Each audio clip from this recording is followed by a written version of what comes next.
ప్రతిరోజు భగవద్గీత శ్లోక అండ్ దాని అర్థంతో మీ day start చేసే ఒక యాప్ ఉంటే, సందర్భానికి తగ్గట్టుగా ఈజీగా నేర్చుకునేటట్టుగా మంగళహారతి సాంగ్స్ అన్నీ ఒక యాప్లో ఉంటే, ఇలా ఎప్పుడైనా ఎక్కడైనా లెక్క తప్పకుండా మన ఇష్టదేవ నామజపం చేసుకునే ఒక యాప్ ఉంటే, ఇలాంటి ఎన్నో అందమైన దేవుడి పూజకు సంబంధించిన వస్తువులన్నీ కొనడానికి ఒక యాప్ ఉంటే, మరి ఇవన్నీ కలిపి ఒకే యాప్లో ఉంటే, అదే మీకోసం మేము తయారు చేసిన మోక్షనిధి యాప్. మీరందరూ ఎప్పటి నుంచో మమ్మల్ని అడుగుతున్నారు, అక్క మంగళహారతి పాటలు, ఒడిబియ్యం పాటలు, పెళ్లి పాటలు, సీమంతం పాటలు, లాలి పాటలు అని. మరి వీటన్నిటికీ ఒక సొల్యూషనే ఈ మోక్షనిధి యాప్. సింపుల్గా చెప్పాలంటే ఇది ఈజీగా నేర్చుకునే డివోషనల్ సాంగ్స్ ఉన్న ఒక యాప్.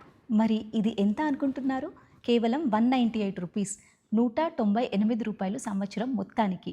మరి ఇంకా మీరేమీ ఆలోచించకుండా వెంటనే ప్లేస్టోర్ ఓపెన్ చేసి మోక్షనిధి అని టైప్ చేసి యాప్ డౌన్లోడ్ చేసుకొని సబ్స్క్రైబ్ చేసుకోండి. మీ లైఫ్ని పాజిటివ్గా టర్న్ చేసుకోండి. మీకు ఏ డౌట్స్ ఉన్నా కమెంట్స్లో అడగండి.